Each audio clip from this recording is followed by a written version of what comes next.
Alléluia! C'est un peu Capharnaüm, nos assemblées de prière. J'imagine le même bazar lorsque Jésus faisait du ministère en Galilée. Une fois, ils ont même fait sauter le toit. Je ne sais pas s'ils avaient pris une assurance avant, mais... Bien-aimés, nous allons continuer ce parcours à la fois d'expérience, mais aussi d'approfondissement de notre expérience de la foi dans le Saint-Esprit. Je voudrais méditer avec vous ce matin sur un très grand et un très très beau mystère. Je voudrais méditer avec vous le mystère de Marie, épouse du Saint-Esprit. Alléluia.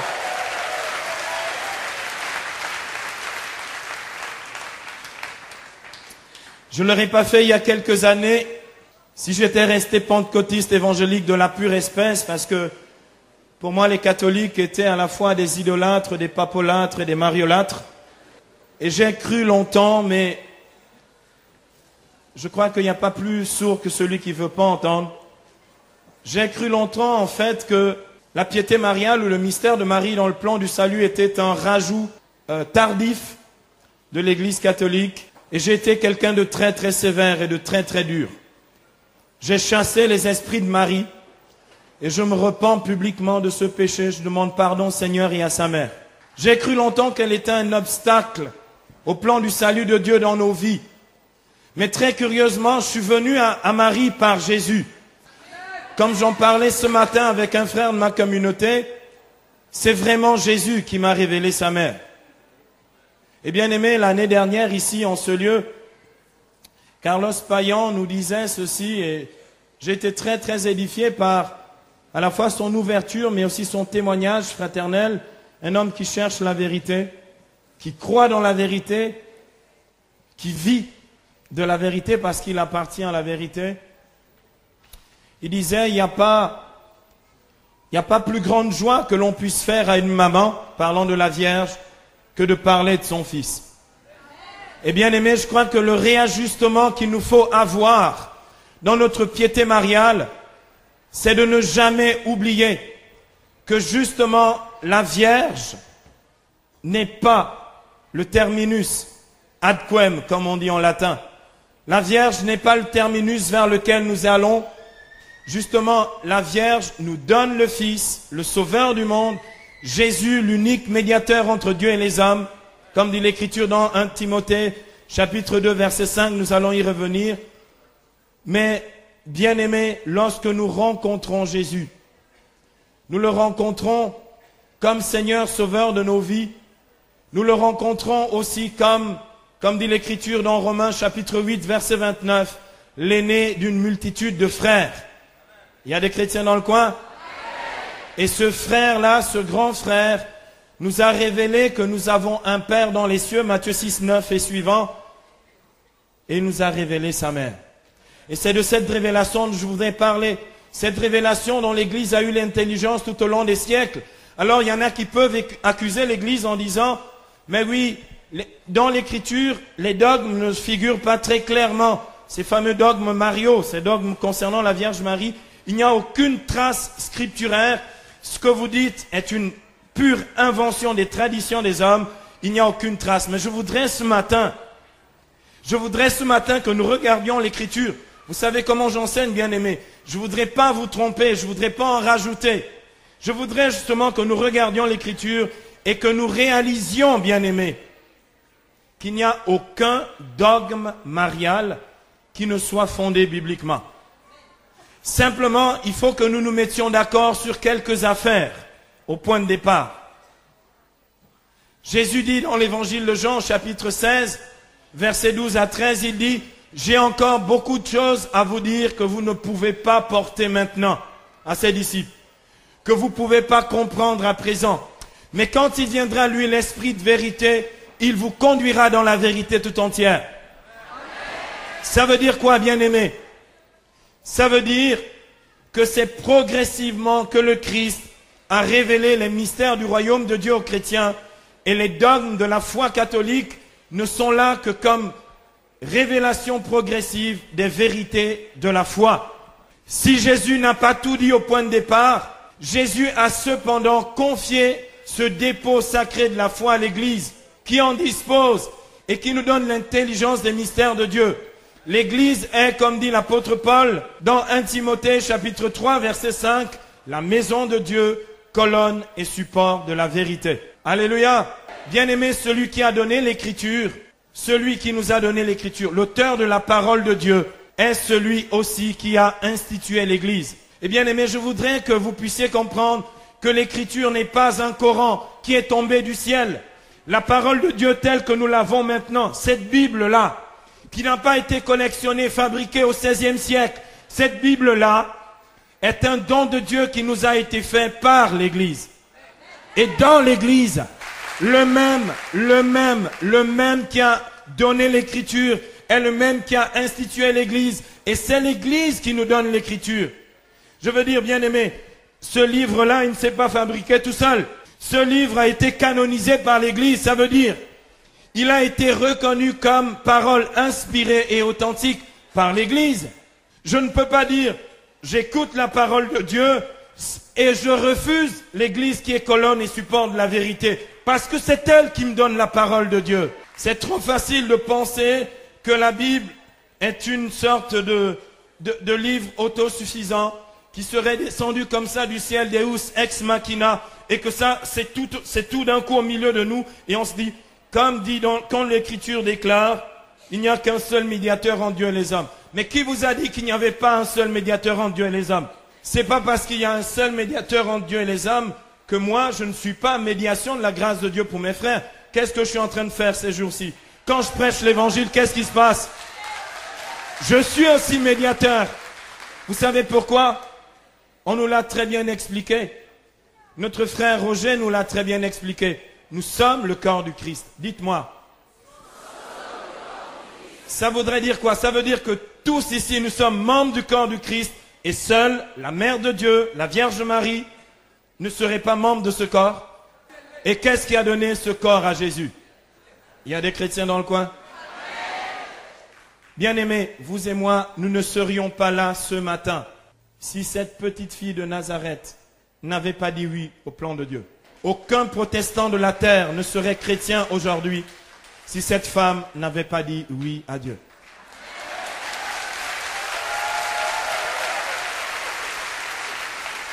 Pour moi, le premier prédicateur de l'histoire de l'Église, c'est la Vierge Marie. Comme l'a si bien montré le pape Jean-Paul II, lorsqu'il nous a donné de méditer les mystères lumineux et qu'il considère que la Vierge Marie, elle aussi, proclame la bonne nouvelle dans son Magnificat.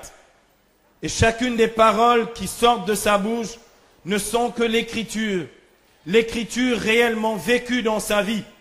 Et lorsque Jésus dit, qui est ma mère, ceux qui gardent la parole de Dieu et la mettent en pratique, eh bien, il confesse publiquement, Jésus, que Marie est vraiment sa mère, parce qu'elle écoute la parole de Dieu et la met en pratique. D'ailleurs, Dieu a honoré sa servante qui a obéi à sa parole. Élisabeth le reconnaît dans Luc 1,45 lorsqu'elle dit « Bienheureuse celle qui a cru, car tout ce qui lui a été dit de la part du Seigneur s'accomplira. » Amen. Et bien aimé, je voudrais que nous puissions ce matin plonger un peu plus dans ce mystère, que nous n'en restions pas à la superficie des guerres de clochers, puis il n'y a pas de guerre à faire. Je veux dire, on n'a pas à se disputer sur la Vierge. On l'accueille comme sa mère, ou on ne l'accueille pas. Mais il n'y a pas de motif, il n'y a pas de raison de se faire la guerre à cause de la Vierge Marie. Amen.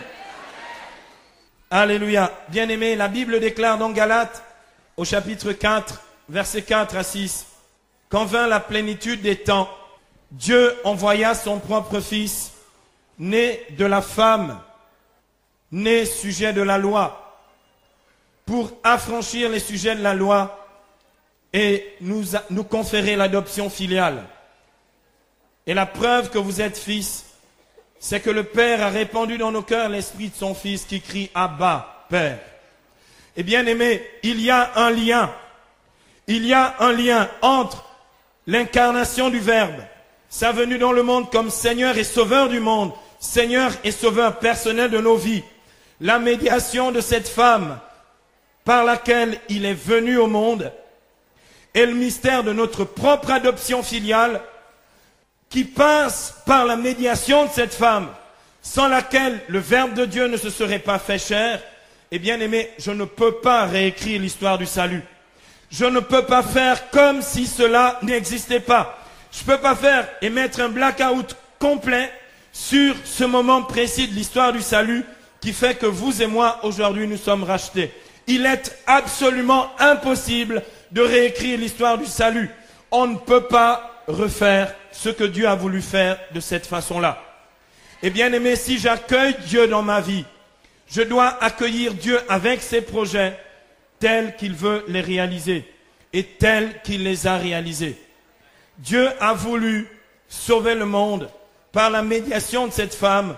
Et bien aimé, dans la plénitude des temps, et nous y sommes, Dieu a envoyé son propre fils né de la femme. La Bible déclare dans Jean chapitre 1er, verset 14, « Et le Verbe s'est fait chair et il a habité parmi nous, et nous avons contemplé sa gloire, cette gloire qu'il tient de son Père, comme Fils unique plein de grâce et de vérité. » Ce Verbe de Dieu plein de gloire et de vérité, celui qui nous a donné la grâce de Dieu, celui qui est l'auteur de la grâce, nous est venu et nous a été donné au monde par celle que je peux considérer comme la médiatrice de toute grâce parce qu'elle est devenue à ce moment-là la médiation de la grâce de Dieu pour chacun d'entre nous. C'est par elle, bien-aimé, que l'auteur de la grâce, le Christ Jésus notre Seigneur, est venu et est entré dans le monde. Amen. J'aimerais bien changer ça, mais je n'y peux rien. J'aimerais bien qu'il en soit autrement, comme ça. Au moins je ferais content mes frères pentecôtistes, évangéliques et protestants. Je n'y peux rien. Amen. Et bien aimé, le problème, la difficulté, et moi j'ai été ce chrétien-là.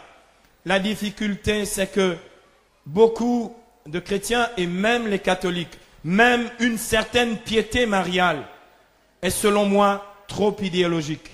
Il y a beaucoup de chrétiens qui d'ailleurs prennent aussi des positions contre les vérités de la foi de façon idéologique. Je parlais il n'y a pas très longtemps, il y a quelques mois avec un ami à moi qui est pasteur évangélique. On est d'accord sur quasiment tous les points de la foi chrétienne. Et lorsque nous nous sommes mis à parler de la Vierge Marie, et c'est lui qui a commencé, il m'a cherché, il m'a trouvé. Lorsque nous sommes arrivés à ce point-là, mon cher ami, et pourtant je lui parlais très simplement, selon l'Écriture, de la maternité divine de Marie. J'ai dit, mais c'est biblique? Il me dit non. Je dis si. J'ai dit, tu n'as pas lu dans Luc au chapitre 1er, verset 43. C'est un simple verset, mais il contient absolument tout. L'Écriture dit ceci à propos de la maternité divine de Marie, comme nous allons le voir tout de suite, qui est aussi la maternité universelle de Marie. J'ai jamais vu une maman engendrer une tête sans les autres membres du corps. Il y a des chrétiens dans le coin. Puisque l'Écriture déclare dans Colossiens 1,18 que le Christ est la tête du corps, c'est-à-dire l'Église. Si je crois que je suis membre du corps du Christ, comme dit l'apôtre Paul dans 1 Corinthiens 12, 27, vous êtes le corps du Christ et membres chacun pour sa part. Si je le crois, alors vraiment, je suis un peu coincé ce matin. J'aimerais essayer d'y échapper. Mais là, franchement, j'ai du mal. Parce que si vraiment elle est la mère de la tête, il est impossible qu'elle ne soit pas la mère des membres du corps. Amen. Et j'aimerais bien qu'il en soit autrement. J'aimerais bien faire content mes frères évangéliques. Mais je n'y peux rien, je ne suis pas l'auteur des Écritures. Et je disais à cet ami, la Bible dit dans Luc 1,43, comment m'est-il donné que vienne à moi la mère de mon Seigneur? Et n'est pas dit, comment m'est-il donné que vienne à moi cette dame-là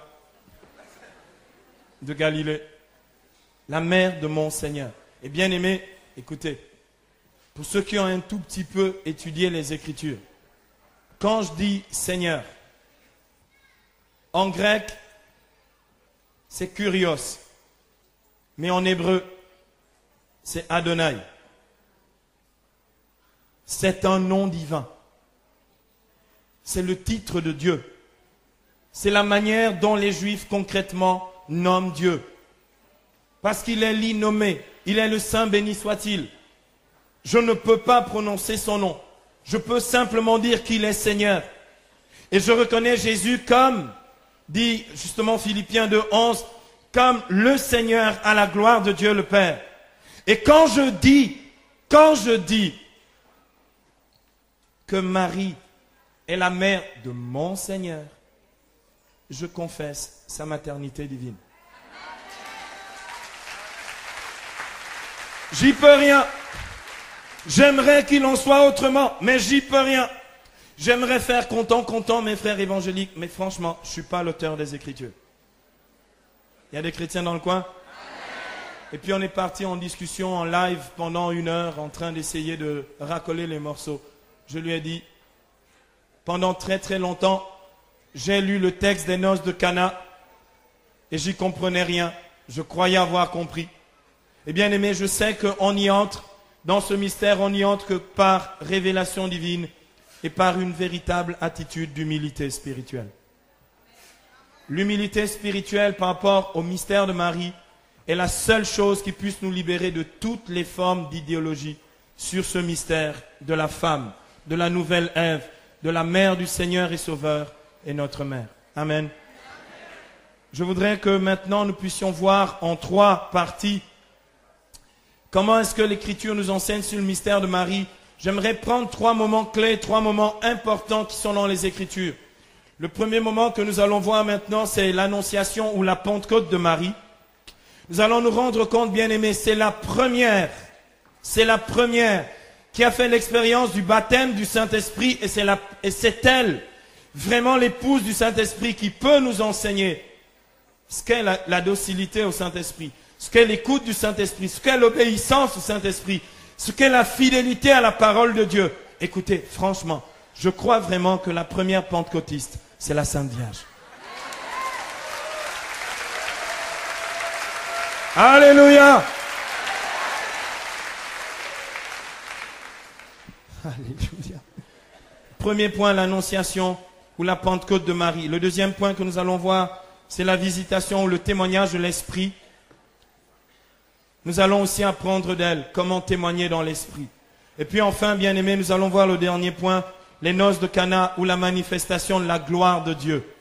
Je voudrais que nous puissions faire ce petit parcours biblique ce matin et voir qu'à chaque fois, derrière chacun de ces moments clés de la vie de Marie qui sont dans l'Écriture, il y a renfermé, il y a caché, mais en même temps révélé ce que Dieu nous dit sur le mystère de cette femme, la mère du Seigneur, la mère du Sauveur, notre mère. Et bien aimé, après ce moment-ci, nous allons tester réellement si la Vierge Marie est une pentecôtiste. Et nous allons voir si elle est capable de donner l'Esprit. Amen. Ah, j'aimerais vous raconter une petite histoire avant d'aller plus loin. J'ai conduit un pèlerinage d'un peu plus de 200 jeunes à Medjugorje il y a maintenant 4 ans. C'était en 2001, il y en a quelques témoins qui sont dans le coin ici. J'ai conduit ce pèlerinage de ces jeunes, on était vraiment motivés, vraiment pour aller dans ce lieu, et je me souviens de la dernière veillée de prière. Ouh là là. Dernière veillée de prière. La dernière veillée de prière, c'était un chapelet des mystères glorieux. Nous avons commencé, premier mystère glorieux, la résurrection de Jésus. Fruit du mystère, la foi. Nous avons fait notre dizaine de chapelets. Jusque-là, tout allait encore à peu près bien. Deuxième mystère glorieux, l'ascension de Jésus. Fruit du mystère, l'espérance. Jusque-là, ça allait encore moyennement bien. Troisième mystère glorieux, la Pentecôte. Fruit du mystère, l'effusion du Saint-Esprit. Là, tout n'allait plus très très bien. Parce qu'il y a eu une telle libération de la puissance de Dieu, on n'a jamais fini ce chapelet. Alléluia. On va vérifier dans un instant. Écoutez, c'est du pratico-pratique. Vous n'êtes pas obligé d'ajouter foi à ce que je dis ici. Mais c'est tant pis pour vous parce que c'est l'Écriture.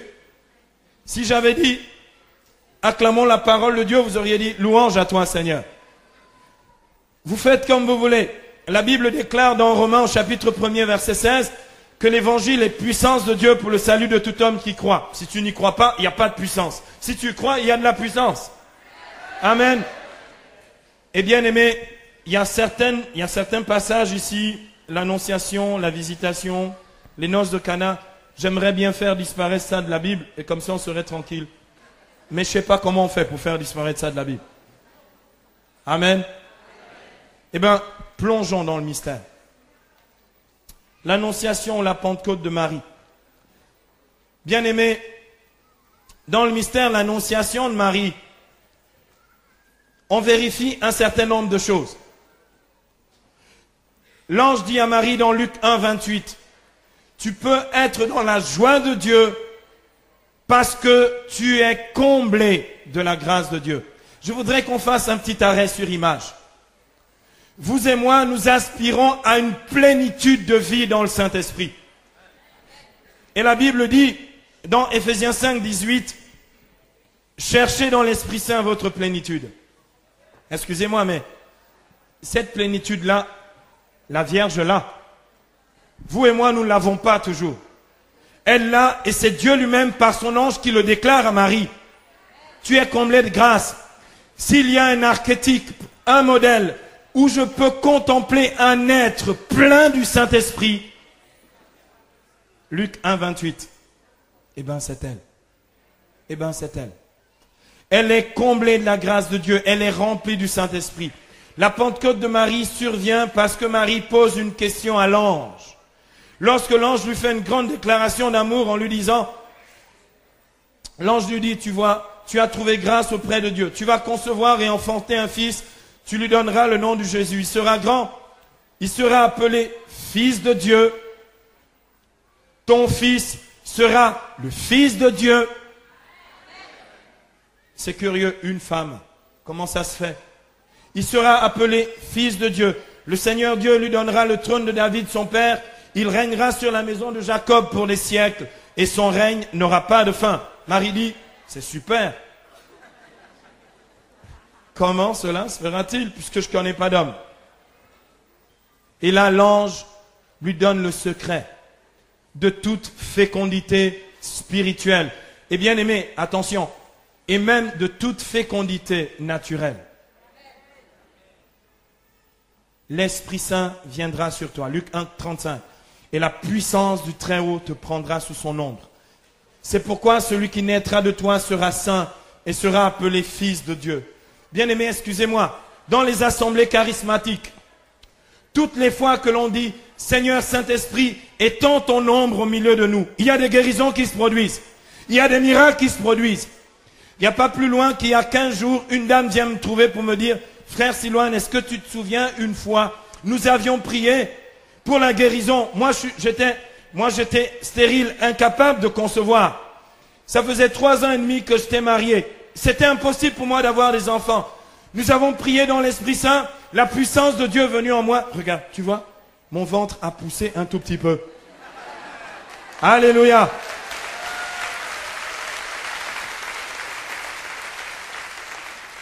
Je crois dans ces miracles-là. Et bien aimé, excusez-moi, la puissance de Dieu qui donne la possibilité, je pourrais vous donner des quantités de témoignages. Je disais il n'y a pas très longtemps, rien que pour l'année 2004, j'ai vu 11 couples stériles, incapables de concevoir selon la chair, concevoir miraculeusement. Amen. Est-ce que, imaginez, et l'un d'entre eux, ça faisait pratiquement 10 ans. C'est un couple italien de Sicile. Ça faisait 10 ans qu'ils attendaient d'avoir un enfant. J'aime quand la nature résiste. Parce que là, on voit encore davantage et mieux la puissance de Dieu. Mais bien aimé, à cette fécondité naturelle est attachée une grande fécondité spirituelle. Cette fécondité spirituelle ne peut pas venir simplement de nos bonnes œuvres et de nos pratiques. Si elle est spirituelle, elle ne peut venir que de l'esprit. Et la fécondité spirituelle de la vie de Marie, comme la fécondité spirituelle de nos vies, ne peut venir que d'une vie authentique dans le Saint-Esprit. Alléluia. Parce que c'est l'Esprit qui nous fait porter du fruit, comme dit Galates chapitre 5 verset 22. C'est l'Esprit qui nous fait porter du fruit. Et les fruits de la grâce de Dieu en nous ne peuvent être que des fruits spirituels. et la Vierge Marie, nous pouvons contempler ces fruits de la grâce de Dieu dans la vie de Marie. La douceur, l'humilité, la patience, la longanimité, la miséricorde, la maîtrise de soi, la serviabilité, comme nous allons le voir dans le deuxième point, puisqu'elle va rendre service à sa cousine Élisabeth dans le mystère de la visitation. Et tous les autres fruits de l'esprit, la joie, voyez-le dans le Magnificat, la joie, l'amour, la paix. Elle est même Regina Pacis, elle est la reine de la paix. Alléluia. Et bien aimé, excusez-moi, mais j'aimerais bien que nous puissions aller le plus loin possible ce matin dans ce mystère. Ce mystère de la Pentecôte de Marie, ce mystère de l'Annonciation, de quoi il nous parle profondément? Il nous parle d'un des dogmes les plus contestés de Marie, qu'est le dogme de l'Immaculée Conception. J'aimerais vous poser une question. Lorsque l'Écriture dit dans Éphésiens 1,4 que le projet éternel de Dieu pour vous et moi, c'est qu'il nous a tous élus dès avant la fondation du monde pour être saints et immaculés en sa présence dans l'amour, déterminant par avance que vous et moi, nous serions pour lui des fils adoptifs par Jésus-Christ. Dites-moi, Dieu a décrété de toute éternité que ce projet-là concernait toutes les créatures, sauf la Vierge Marie? Et si ce projet de Dieu, qui est un plan de Dieu, se réalise de façon, on va dire, de façon exemplaire dans un être, n'est-ce pas le dessein de Dieu de nous le révéler et de nous faire comprendre qu'un être humain peut être immaculisé? Est-ce que ce que Dieu a fait dans un modèle, celle que nous appelons la nouvelle Ève, la femme, celle de Galates 4,4, et celle qui dans Jean 19, verset 27, est encore appelée par son fils, femme, voici ton fils, la nouvelle Ève, la mère des vivants. Pensez-vous que ce projet-là concernerait toute l'humanité sauf elle? Il nous a élus dès avant la fondation du monde pour que votre vie et la mienne soient saintes et immaculées en sa présence dans l'amour. Bien-aimés, vous et moi, nous sommes tellement bénis, tellement heureux dans nos assemblées charismatiques, tellement bénis, tellement heureux d'une expérience de Dieu. Écoutez, celle de la Vierge Marie n'est pas une expérience psychique. Elle ne se l'est pas inventée. La Vierge Marie n'a pas dit, je vais essayer un tout petit peu d'attirer le Saint-Esprit. Je vais essayer de contempler les anges. Vous et moi qui avons quelques difficultés à voir les anges, elle voyait les anges. Il y a des chrétiens dans le coin? Et son expérience du Saint-Esprit n'est pas restée une expérience superficielle du Saint-Esprit. Son expérience spirituelle du Saint-Esprit a été une expérience féconde, d'où sa grande sainteté. Et bien aimé, lorsqu'il est dit, tu es comblé de la grâce de Dieu, ça veut dire aucune des grâces de Dieu ne lui manque. Et la première d'entre elles, c'est ce projet, ce premier projet de Dieu, ce projet éternel de Dieu, de nous voir saints et immaculés en sa présence, dans l'amour. Dans l'Ancien Testament, dans le livre du Cantique des Cantiques, ce dessein de Dieu se manifeste aussi dans les paroles du bien-aimé à l'épouse du Cantique des Cantiques, dans Cantique au chapitre 4, verset 7, où il est dit ceci, « Tu es toute belle, ma bien-aimée, et sans tache aucune. » Ça veut dire concrètement dans le texte, tu es immaculé. J'aime à croire et à voir dans l'Écriture. Lorsque Marie dit dans Luc 1,48, il a jeté les yeux sur son humble servante. J'aime entendre ce cantique 4,7 qui dit, et c'est les yeux de Dieu posés sur elle. Tu es toute belle, ma bien-aimée, et sans tache aucune. Dieu reconnaît en Marie cette grâce qu'il lui accorde, non pas à cause de ses mérites, ces grâces qu'il lui accorde à cause des mérites de la passion, de la mort et de la résurrection de Jésus. C'est grâce qu'il accorde par avance, parce que dans le mystère de Dieu, il n'y a pas de temps.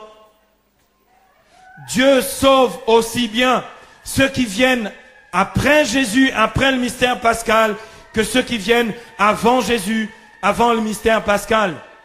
Et bien aimé, la Vierge Marie, vous savez ce qui se passe ici? Quand on se met à parler d'elle, l'enfer se déchaîne. Alléluia.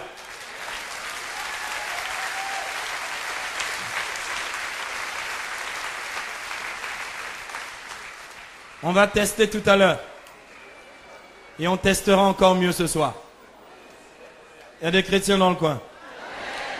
Ah, j'aime beaucoup ça. Waouh. Je sens que ça va cartonner aujourd'hui.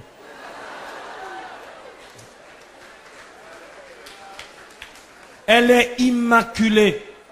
Bien-aimé, il ne pouvait pas en être autrement. Pourquoi? Dans l'Écriture, dans le livre de l'Exode, le Seigneur dit à Moïse, dans Exode 33, verset 20, le Seigneur dit à Moïse, « Hé, Moïse, nul ne peut me voir et vivre. » D'autres traductions de Bible, particulièrement les traductions protestantes, disent ceci, « Personne ne peut voir Dieu sans mourir. » Est-ce que vous m'avez suivi? Personne ne peut voir Dieu sans mourir. Eh bien aimé, excusez-moi, le voir. Or, elle, c'était pas le voir, c'était le contenir en elle pendant 9 mois. Vous imaginez, personne ne peut voir Dieu et vivre. Vous savez pourquoi? Parce que la sainteté de Dieu est tellement forte que si elle se manifeste dans sa totalité, pleine de gloire, personne ne pourrait tenir. Mais vous imaginez, si elle était marquée par le péché, aurait-elle pu supporter le moment de l'incarnation? Impossible. La Vierge aurait explosé sur le champ. Il fallait qu'elle soit immaculée. Parce que le Dieu qu'elle a porté en elle est un Dieu saint, un Dieu 3 fois saint, un Dieu immaculé. Il ne pouvait pas en être autrement. Et bien aimé, la Vierge Marie n'a pas donné une chair de péché au Fils de Dieu. Celui, comme dit l'apôtre Jean, dans sa première lettre, au chapitre 3, verset 5, celui qui est venu pour enlever le péché est celui en qui il n'y a point de péché. Le Christ n'avait pas une chair, le corps de Jésus, la chair de Jésus n'était pas une chair de péché. Or, ce corps de Jésus, cette chair de Jésus, il l'a reçu de cette mère qui ne pouvait pas être autrement qu'immaculée. Tel est bien, comme dit l'auteur de la lettre aux Hébreux, dans Hébreux au chapitre 7, verset 26. Oui, tel est précisément le grand prêtre qu'il nous fallait, saint, innocent, immaculé, désormais séparé des pécheurs, élevé au plus haut des cieux. Jésus est ce grand prêtre saint, innocent et immaculé. Il a reçu sa chair, son corps, sa vie d'homme d'une mère sainte et immaculée. Il n'y a aucune contradiction dans le plan de Dieu parce que tel est le projet éternel de Dieu pour tout homme. Alléluia.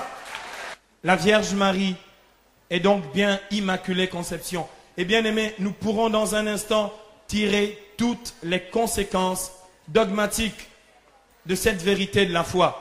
Immaculée conception, ça veut dire qu'en elle, il n'y a point de péché. Immaculée conception, ça veut dire que la Vierge Marie ne connaît pas le salaire du péché. La Bible dit dans Romains 6, 23, le salaire du péché, c'est la mort. Mais le don gratuit de Dieu, c'est la vie éternelle dans le Christ Jésus. Comment, si elle était immaculée conception, pouvait-elle mourir? J'ouvre la brèche sur l'Assomption de Marie. Et c'est tellement simple quand on va aux sources. Alléluia. Et si on passait au deuxième point, la visitation, le témoignage de l'Esprit. La Pentecôte de Marie nous montre une grande fécondité spirituelle. La Pentecôte de Marie nous montre que Dieu est un Dieu des miracles. La Pentecôte de Marie nous montre que vous et moi, comme elle, nous pouvons contempler les réalités du ciel. La Pentecôte de Marie nous dit que le monde angélique, la vie du ciel, peut être notre vie. La Bible dit dans Éphésiens 2, 19 que vous et moi, nous sommes concitoyens des saints et membres de la famille de Dieu.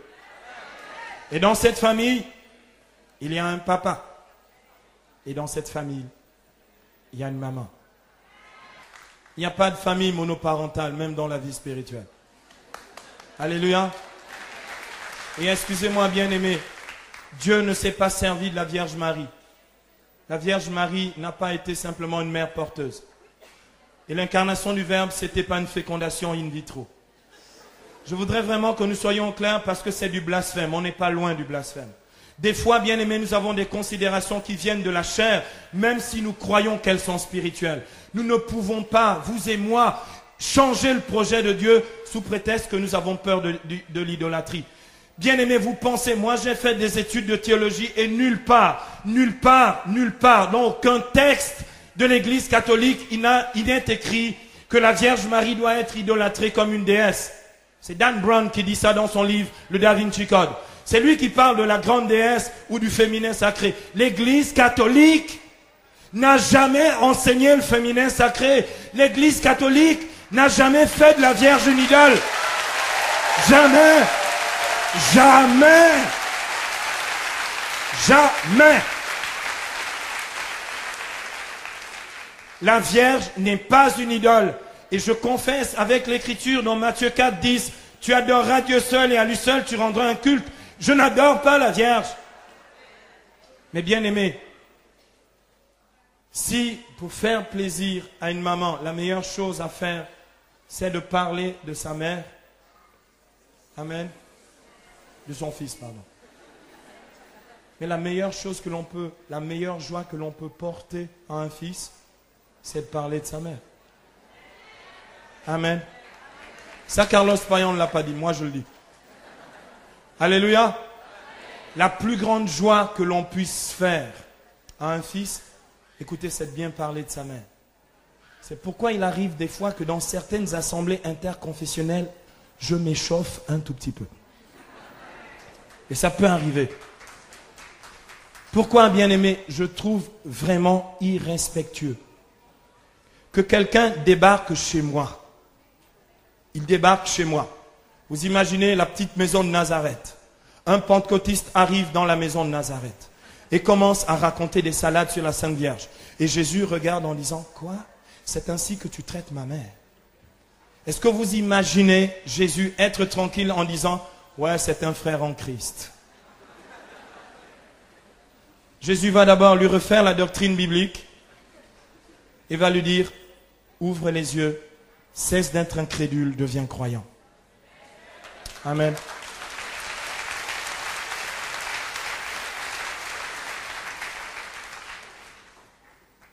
Deuxième point, la visitation.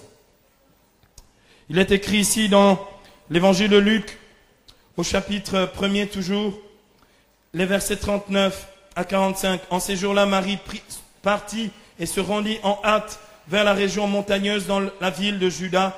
Elle entra chez Zacharie et salua Élisabeth. Et il advint dès qu'Élisabeth eut entendu la salutation de Marie, que l'enfant tressaillit en son sein, et Élisabeth fut remplie du Saint-Esprit. Curieux. L'idole des cathos communique le Saint-Esprit. Bizarre. Comment ça se fait? C'est ça le problème qui est intriguant, justement. Quand je débarque avec mes fringues, vous savez, c'est la dernière collection pour la saison prochaine. Quand je débarque comme ça avec mes fringues, les gens disent, dans les milieux évangéliques et protestants, ils disent, tu te sers de ce truc? Je dis oui, ça libère l'onction.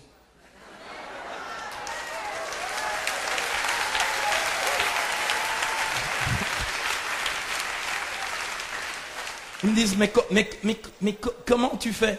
Je dis, je fais. Et je le fais même très très bien. Si la Vierge n'est pas dans le plan de Dieu, Dieu ne peut pas servir d'elle. Si elle est hors du plan de Dieu, c'est impossible de communiquer l'Esprit. Et justement, c'est ça qui intrigue. Mais il y a des fortes onctions chez vous les catholiques. Yes. Il y a même des miracles. Oh yes. Et vous priez en plus le chapelet. Absolument, mon frère. Et comment vous faites? Eh bien, on le fait. Et ça marche? Oh, mais absolument, puisqu'il y a des miracles. Alléluia.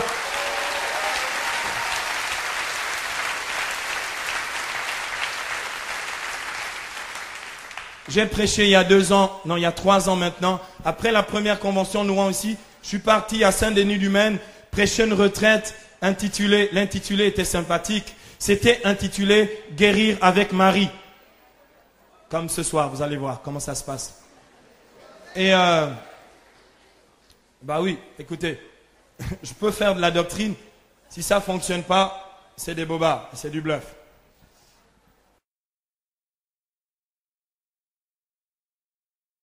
Pour ceux qui étaient là, est-ce qu'il y en a encore quelques-uns qui se souviennent? Levez la main, ceux qui étaient à Saint-Denis-du-Maine, à cette retraite. Il y en a quelques-uns. Levez bien la main. Ok. Vous pouvez baisser la main. Il n'y a pas une seule journée où nous n'avons pas vu la puissance de Dieu et des guérisons. Par Marie. Pas une seule journée. Pas une seule journée. Et bien aimé, excusez-moi, mais Dieu réellement se sert de cette femme aussi pour faire l'œuvre du réveil dont nous vivons aujourd'hui. Et c'est curieux, la discrétion de Marie. Mais comme dirait Richard Borgman, j'aime bien ce qu'il dit, Marie a été discrète longtemps pour ne pas éclipser son fils. Et gloire à Dieu qu'il en soit ainsi. Parce qu'elle n'est pas Dieu. Mais Marie est tellement discrète qu'elle apparaît partout dans le monde aujourd'hui. Elle multiplie les apparitions.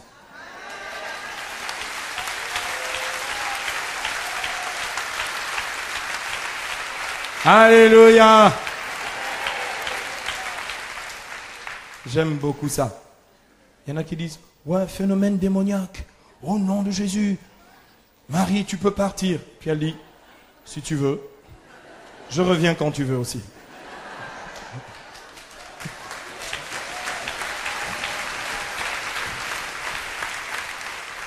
Ouais, mais les apparitions, c'est des faux trucs. Ah bon? Est-ce que tu lis l'Écriture, mon frère? Dans Matthieu 17, tu sais, 2 personnes qui ont été assomptées dans la gloire de Dieu. Moïse, dont on n'a jamais trouvé le corps, et Élie, qui est monté dans un char de feu. Donc, ils ont été glorifiés par Dieu lui-même, apparaissent avec Jésus. C'est curieux. Les apparitions sont même prévues dans Matthieu 17. Si ces gens-là qui ont été amis de Dieu, qui sont montés dans la gloire, apparaissent auprès de Jésus, pourquoi la Vierge ne pourrait-elle pas apparaître? Il y a des chrétiens dans le coin aussi. Où est le problème? Où est le problème? Si Moïse peut apparaître, si Élie peut apparaître, pourquoi Marie ne pourrait-elle pas apparaître? Où est le problème? Dites-moi qu'il n'y a aucun problème. Merci, merci, c'est très gentil. On va passer au 2e point. Ça fait la 3e fois que je l'annonce. Bien-aimés, dans le mystère de la visitation, nous est révélé la maternité divine de Marie. L'Écriture dit ici, alors elle poussa un grand cri et dit, béni es-tu entre les femmes et béni le fruit de ton sein. Oh là là, ça ressemble à une prière catho, ça. C'est curieux qu'Élisabeth fasse une prière de catholique. Tu es béni en toutes les femmes, le fruit de ton sein est béni. Mais c'est curieux, sa cousine est catholique. C'est bizarre. Eh, excusez-moi, en plus c'est dans la Bible. C'est bizarre. C'est curieux, ils étaient déjà catholiques de ce temps-là. Je trouve ça merveilleux. Eh, vous savez, excusez-moi, mais vous savez que... Attendez. Mais vous savez qu'au paradis, nous serons tous catholiques?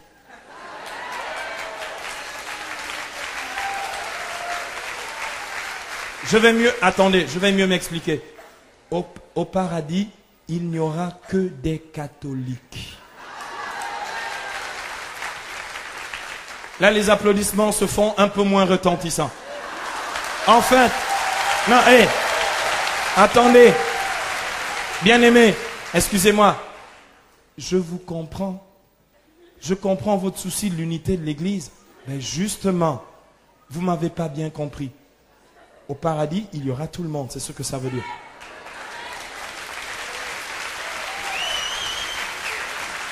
Alléluia.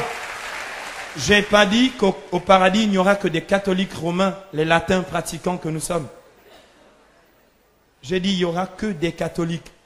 Le Christ, comme dit Jean, chapitre 11, verset 52, est venu pour rassembler dans l'unité tous les enfants de Dieu dispersés. Et ce projet de Dieu s'accomplira parfaitement avec la parousie de Jésus et au ciel, il y aura la totalité. Donc au ciel, ce sera catholique. Alléluia.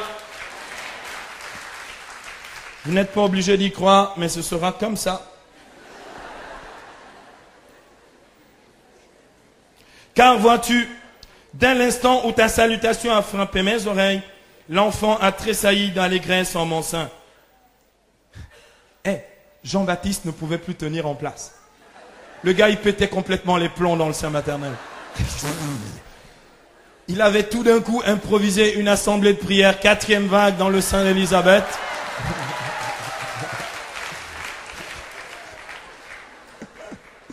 Vous allez voir, ça va chauffer ce soir. Oui, bienheureuse celle qui a cru.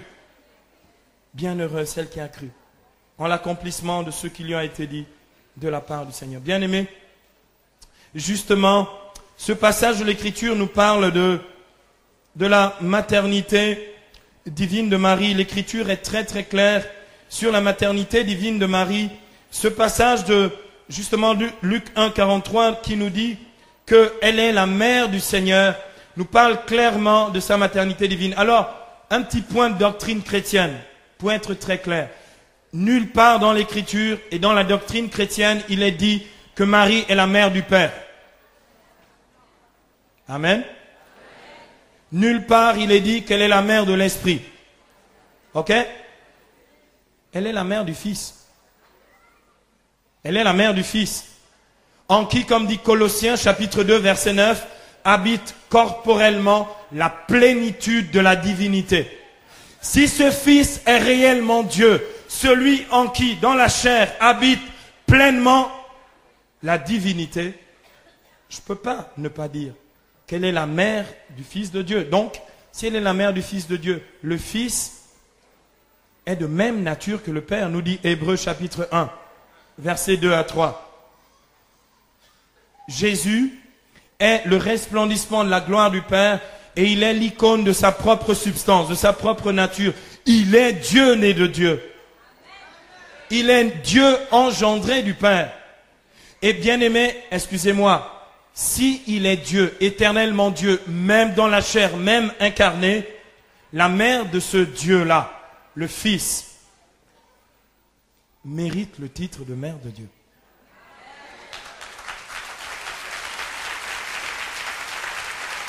Alléluia. Et on n'a pas attendu le 16e siècle pour se poser des questions. Les premiers chrétiens dès la fin du 2e siècle la vénéraient déjà comme mère de Dieu.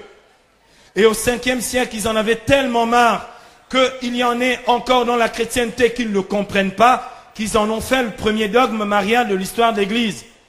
En 431, les chrétiens sont sortis dans la rue et ils ont commencé à crier « Mère de Dieu, Mère de Dieu, Mère de Dieu, Mère de Dieu ». Ils ont fait une manif. La manif était tellement forte, les évêques ont eu la trouille, ils l'ont proclamé mère de Dieu.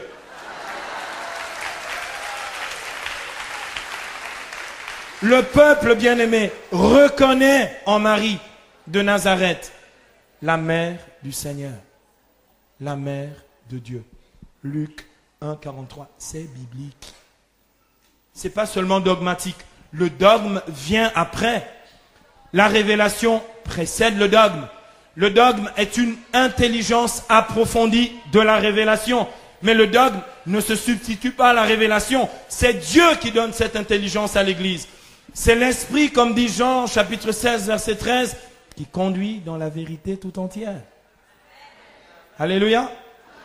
Mais bien aimé, il y en a qui disent, ouais, mais il y a un truc qui ne marche pas.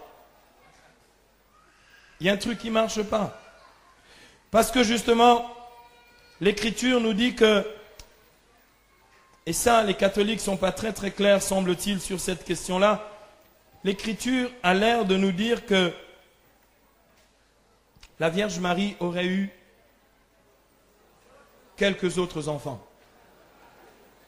Ça se peut bien. Pourquoi ils le disent?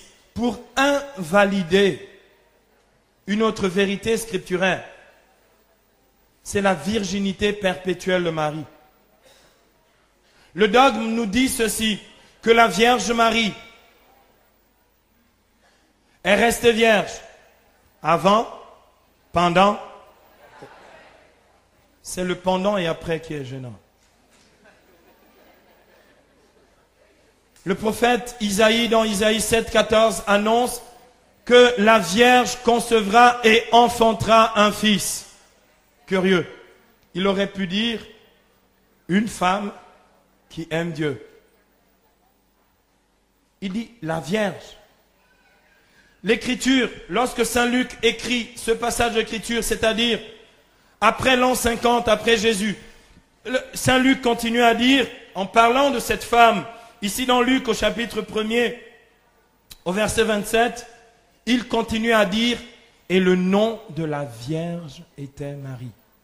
Il aurait pu dire, et le nom de cette femme, de cette mère. Pourquoi l'Écriture insiste-t-il pour dire et pour défendre que cette femme qui va concevoir miraculeusement et qui va donc aussi enfanter miraculeusement, parce qu'on est dans l'ordre du miracle, bien-aimé, le Fils de Dieu est resté vierge. Sa maternité est surprenante. Elle est restée vierge. Donc cette maternité qui est surprenante ne peut être rangée que du côté d'une maternité miraculeuse. La conception et l'enfantement étaient miraculeux. Je voudrais prendre deux exemples bibliques pour nous aider à comprendre que pour Dieu, c'est pas un problème et Dieu n'est pas incapable de faire ce genre de choses. C'est-à-dire manifester quelque chose de réel sans rien corrompre au passage. Exode 3. Le buisson ardent. Il brûlait sans consumer. Et les pères de l'Église ont toujours voulu reconnaître et voir en Marie, dans le mystère de sa virginité perpétuelle, ont toujours voulu y voir comme un buisson ardent. Dieu est tellement bon. Dieu ne viole personne et Dieu ne détruit rien dans nos vies. Dieu vient dans nos vies pour nous reconstruire. Excusez-moi, je vais employer un terme un peu cru. Dieu n'aurait pas pu violer Marie si Dieu ne peut pas violer ta liberté. Il y a des chrétiens dans le coin? Deuxième signe de puissance. Comment Jésus faisait après la résurrection pour apparaître au milieu de ses disciples? Il cassait par hasard les murs? Était-il réel lorsqu'il a dit à Thomas, touche-moi? C'est bien moi? C'est pas un esprit, un fantôme? La virginité de Marie, comme la conception de Marie, la conception immaculée du Fils de Dieu, est une conception miraculeuse. L'enfantement aussi est un enfantement miraculeux. Et bien aimé, excusez-moi, n'essayez pas de spéculer et d'imaginer. Vous savez ce que dit Genèse chapitre 3, verset 16, il est dit justement à Ève, après la chute, il est dit à Ève, je multiplierai les peines de tes grossesses et dans la douleur tu enfanteras, dit l'Écriture. Ok? Pourquoi? Mais parce que Ève avait péché. Mais si nous sommes d'accord que Marie est immaculée parce qu'elle ne pouvait pas donner une chair de péché au Fils de Dieu, la Vierge n'a connu aucune conséquence du péché originel, y compris les douleurs de l'enfantement. Il y a des chrétiens dans le coin ici. Aucune conséquence du péché originel, y compris les douleurs de l'enfantement. Je crois dans la virginité perpétuelle de Marie. Je crois dans ce dogme de la foi chrétienne. Alléluia. Mais il y a un autre problème. On n'est pas sorti de l'auberge, mes bien-aimés. On n'est pas sorti de l'auberge.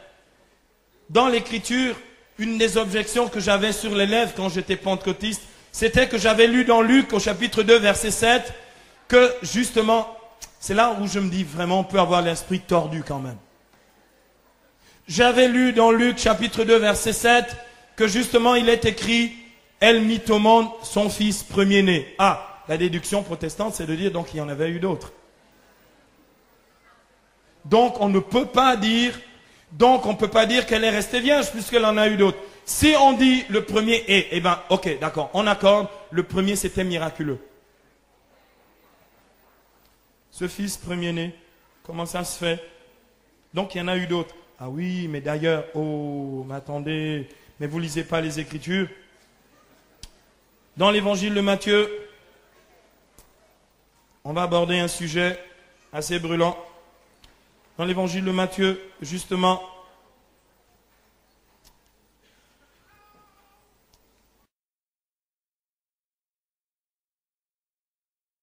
au chapitre 13, pardon, excusez-moi, au chapitre 12, les versets 46 à 50. Matthieu 12, 46 à 50. Il est question des frères et sœurs de Jésus. Waouh! Les cathos, là, ils sont quelque peu coincés. Là, ils ferment les yeux et ils disent le chapelet.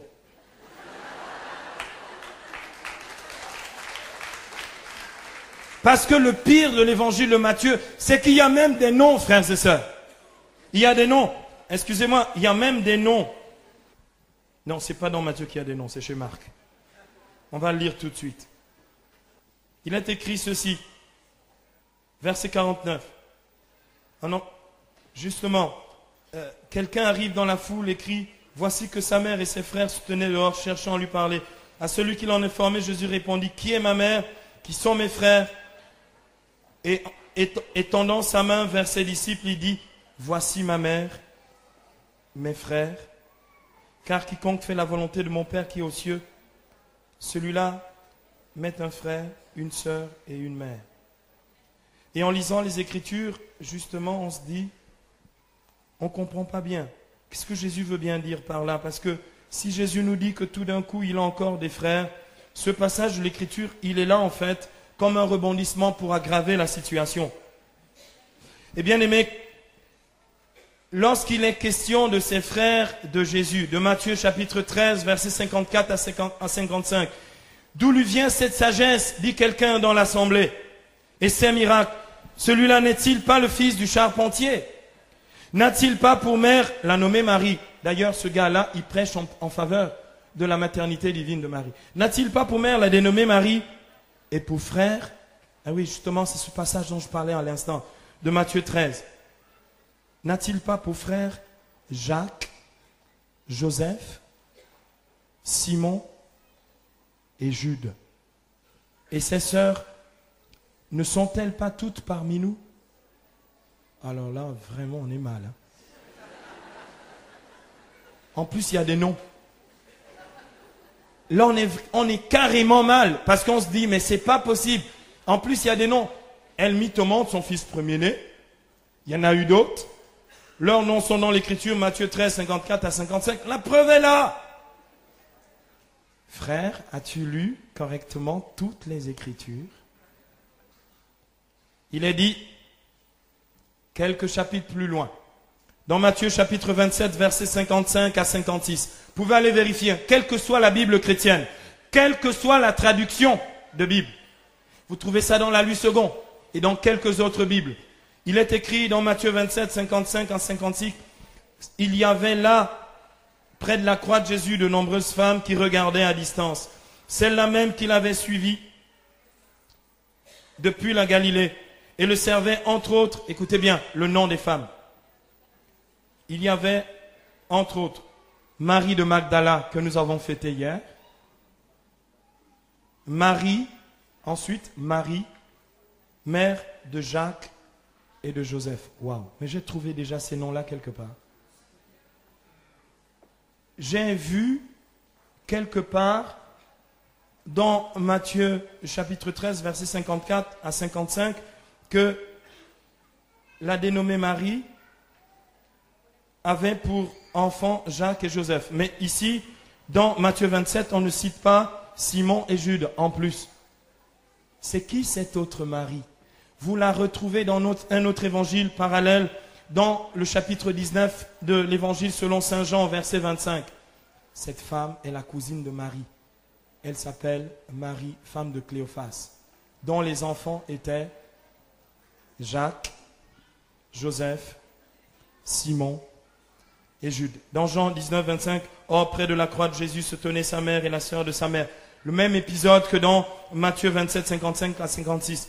La sœur de sa mère, Marie, femme de Cléophas, et Marie de Magdala. Les deux noms de ces deux maris dont il est question précédemment dans Matthieu 27, 55 à 56. Les enfants de Marie, de cette Marie-là, les cousins et cousines de Jésus, ce sont les enfants de la cousine de Marie, une certaine Marie qui était la femme de Cléophas. Et ses enfants sont clairement Jacques et Joseph, les cousins de Jésus. Oh, le cousin!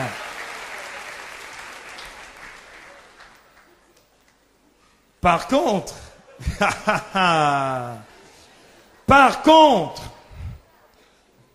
écoutez, quand on ne lit pas l'écriture, on peut raconter vraiment des salades. Hein. C'est incroyable. Hein. Et en plus, on se croit intelligent. Et on se croit même rempli de l'esprit quand on dit ces choses-là. Par contre, la maternité de Marie, oui, s'étend à toutes les générations. La maternité de Marie est la maternité de la mère du Fils de Dieu, qui est la tête du corps de l'Église. La maternité de Marie s'étend sur tous les membres du corps de Christ. Oui, vraiment, Marie a eu d'autres enfants. Oui, vraiment, Marie a d'autres enfants. Oui, vous et moi, nous sommes les enfants de Marie.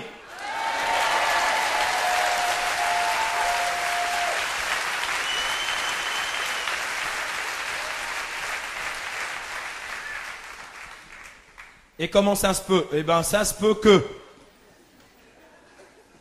Colossiens 1,18 a rendu un très mauvais service aux protestants. Jésus est vraiment la tête du corps, c'est-à-dire l'Église. Il est vraiment le principe, le premier-né. Le premier-né, comme dit Romains 8, 29, d'une multitude de frères. Il est vraiment le premier-né, dans le sens où il est vraiment le premier engendré d'une multitude de frères. Et bien aimé, ici, je pourrais, mais pendant très très longtemps, avec l'écriture à l'appui, mais il faut que je rentre dans mon timing, et il faut que l'on prie, il faut qu'elle démontre réellement qu'elle est la mère de Dieu en ce lieu, et qu'elle est notre mère en ce lieu. Bien aimé, je pourrais démontrer par des quantités de passages bibliques comment elle est la mère, mais je ne voudrais en prendre qu'un seul. Apocalypse chapitre 12, versets 1 à 17. Un grand signe apparut dans le ciel. Une femme, enveloppée du soleil. Elle est dans la gloire, excusez-moi, mais c'est comme ça. Elle est dans la gloire. Vous voulez la gloire, bien-aimé?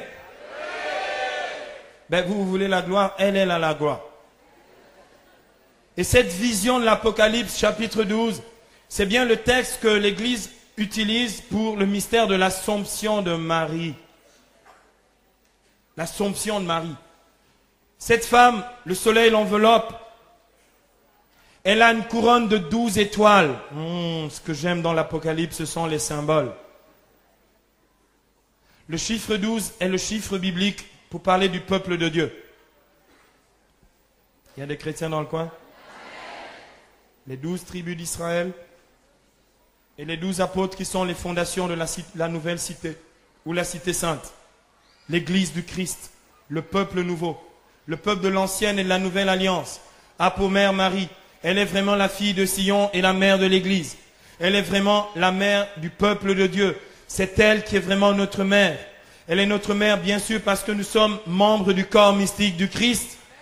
Et donc, elle est aussi la mère du corps mystique du Christ, sauf si, sauf si tu milites pour la division du corps du Christ. Il y a des chrétiens dans le coin ici. Si tu milites pour la division du corps du Christ, oui, tu peux rejeter Marie. Mais si tu crois dans l'unité du corps du Christ, et c'est Jésus qui le dit dans l'évangile de Jean, au chapitre 10, verset 16, il n'y aura qu'un seul pasteur et un seul troupeau. Excusez-moi, permettez-moi une petite folie. J'aimerais jouer un tout petit peu sur les mots. Il n'a jamais dit qu'il faudrait qu'il y ait des tonnes de pasteurs et un seul troupeau. Il a dit un seul pasteur et un seul troupeau. Bien-aimé, c'est lui le pasteur. Si je veux diviser le corps du Christ, je rejette Marie. Et c'est évident que ce point, cette pierre d'achoppement qu'est Marie, est un point de division du corps du Christ, alors que ça devrait être le lieu de l'unité du corps du Christ. Le lieu de l'unité du corps du Christ. Le lieu... Écoutez, c'est curieux. Et je ne comprends pas les cathos qui tout d'un coup, comme vous savez, des enfants dont on a mal parlé de leur maman, quand ils arrivent quelque part au milieu de leurs potes, ils en ont honte. Ils baissent la tête. Ils disent, ouais, puis, vous savez, unité à deux balles en se disant, ouais, mais je ne vais pas parler d'elle parce que je risque de vexer les autres. Je suis désolé. Tu rejettes Marie, tu divises le corps du Christ. Marie est vraiment un principe spirituel, je dis bien spirituel, d'unité du corps du Christ.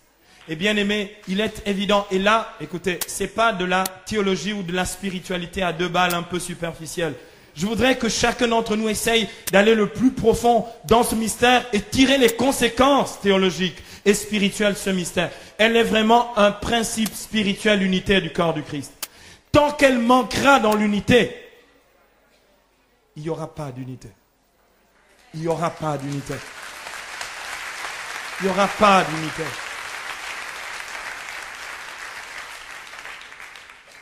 Tu peux chanter en langue, mais si dans ton cœur tu es divisé avec ton frère, quand tu arriveras là-haut, il dira, ce ne sont pas ceux qui me disent Seigneur, Seigneur qui entreront dans le royaume, mais ceux qui auront fait la volonté de mon Père qui est dans les cieux. Et la volonté du Père, c'est que nous soyons un, bien-aimés.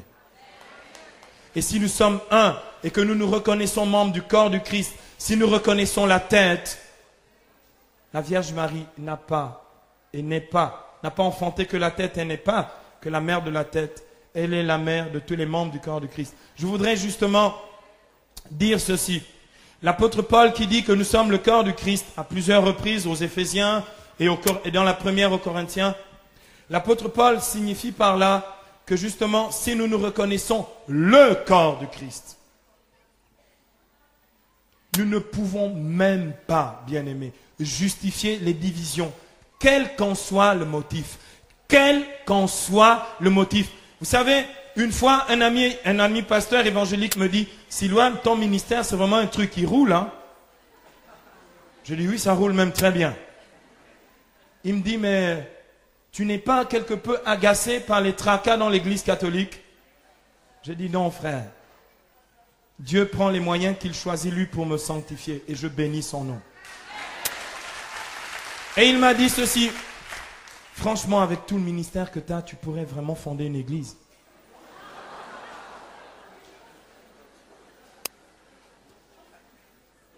J'ai dit, frère, tu n'as pas lu l'Écriture.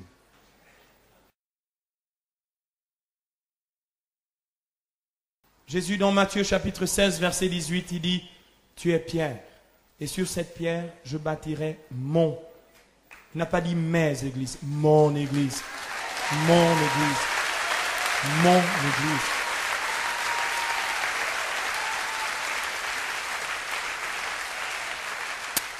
Et les puissances de la mort n'auront aucun pouvoir sur elle. J'aime beaucoup ça.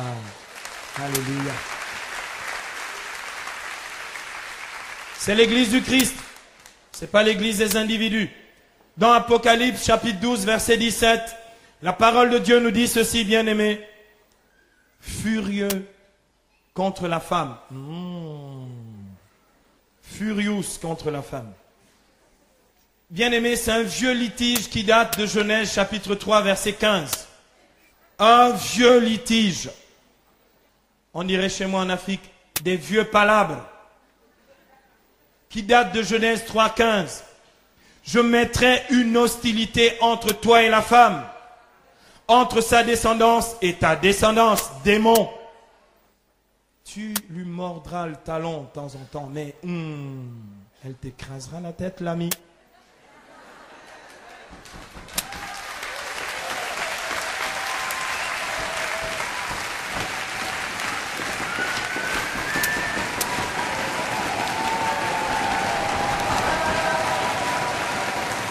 Alléluia.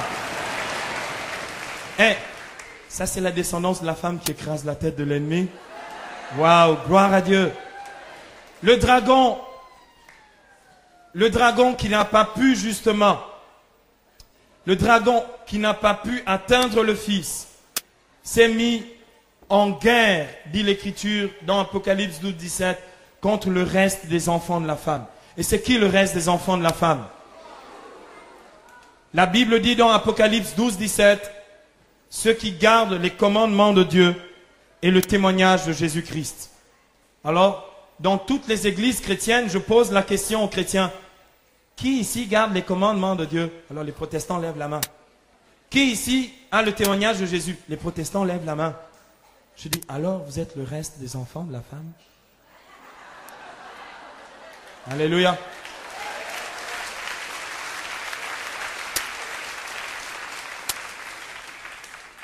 Ouais, mais tu sais, Silouane, lorsqu'il est question de la femme dans l'Apocalypse, il est question de l'Église. Ouais, mon gars, tu peux faire comme tu veux. Mais c'est curieux que cette femme-là de l'Apocalypse enfante un fils, un garçon, tout d'un coup, qui est le berger de toutes les nations. Vous en avez un autre berger? Qu'est-ce qu'il a dit dans Jean 10? Je suis le bon berger.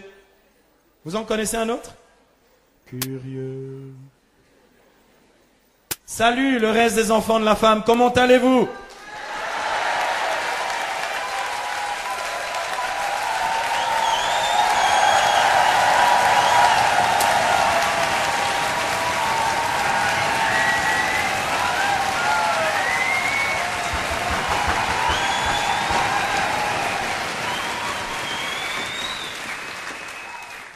Alléluia. Bien-aimés, nous avons réglé un tas de trucs ce matin. J'aimerais vraiment en finir avec ça, une bonne fois pour toutes. Comme ça, on ne revient pas là-dessus. Comme ça, c'est réglé, c'est clair.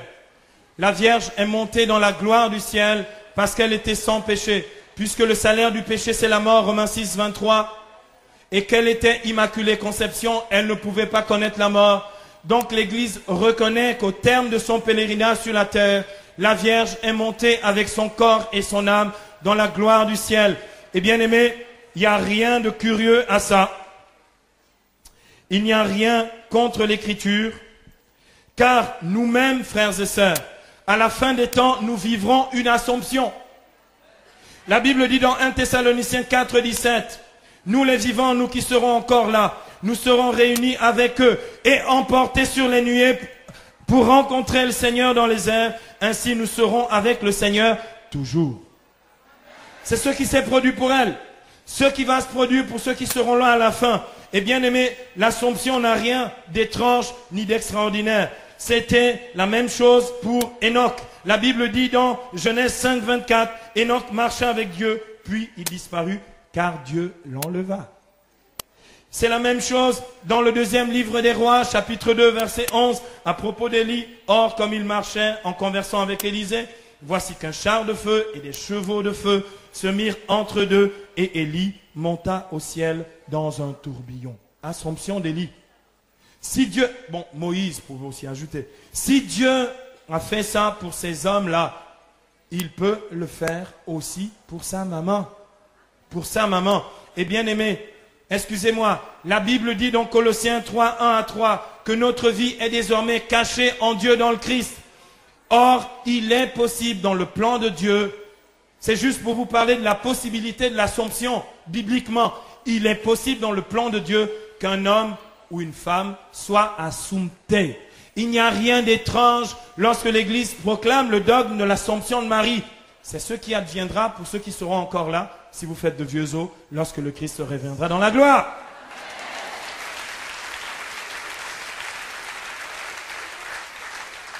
Accordez-moi encore 5 minutes. Enfin, donc les noces de Cana, ou la manifestation de la gloire. Dieu a glorifié Marie en lui donnant la gloire qu'elle mérite comme mère de Dieu. Écoutez, au ciel, écoutez, franchement, vous avez le roi des rois assis sur son trône. Vous avez le fils du roi, Jésus de Nazareth. Vous pensez vraiment que s'il y a le roi des rois, le Père éternel, le Fils bien-aimé du Père, il va dire, Ok, la Vierge, tu m'as bien servi, tu n'étais qu'une mère porteuse. Mais quand tu arrives au paradis, surtout, tiens-toi le plus loin possible de moi parce que je n'ai rien à faire avec toi.